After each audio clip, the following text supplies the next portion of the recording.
Hello सगळ्यांना. हा माझा पहिलाच व्लॉग आहे. तर ह्या व्लॉगमध्ये मी नेमकी कुठे राहते, आम्ही प्रॉपर कुठलचे आणि आमचं संपूर्ण घराचा आजूबाजूचा परिसर मी दाखवणार आहे. तर हे आमचे एक घर आहे. आम्ही राहणारे धांदरफळ बुद्रुक येथील. आणि धांदरफळ बुद्रुक म्हणजे हे नगर जिल्ह्यातील संगमनेर तालुक्यातील एक छोटेसे वसलेले गाव आहे. तर आम्ही हे असं एक फार्म हाऊस नवीन आत्ता सध्या बनवलं आहे. 1-2 वर्ष झाले असतील. आणि बघू शकता हे नारळाची झाडी. त्यानंतर आम्ही कांद्याच्या चाळी पण बनवलेल्या आहेत. आणि त्या कांद्याच्या चाळी ज्या आहेत त्या आम्ही पहिले कांदा शेतीमध्ये लावायचो, तर त्यासाठी त्या आम्ही बनवल्या होत्या. तर हा फार्म हाऊसचा बॅक साईड आहे. येथे आम्ही आता एक छोटी झाडे लावलेली आहेत.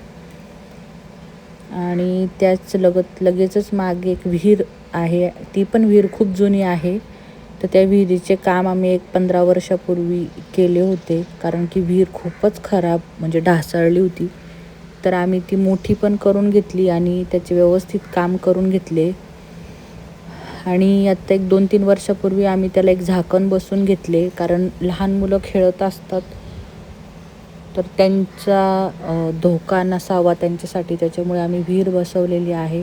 तर आमच्या घराचा संपूर्ण परिसर 1 एकरमध्ये तरी असेल.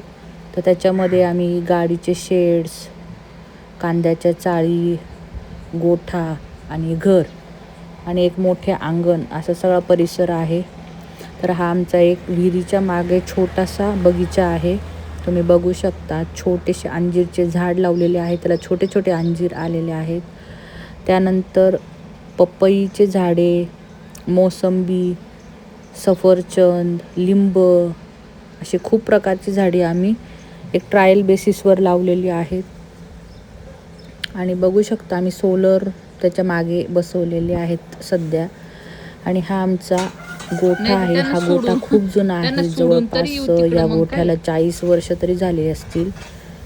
आणि पूर्ण त्या काळामध्ये RCC गोठा केला होता.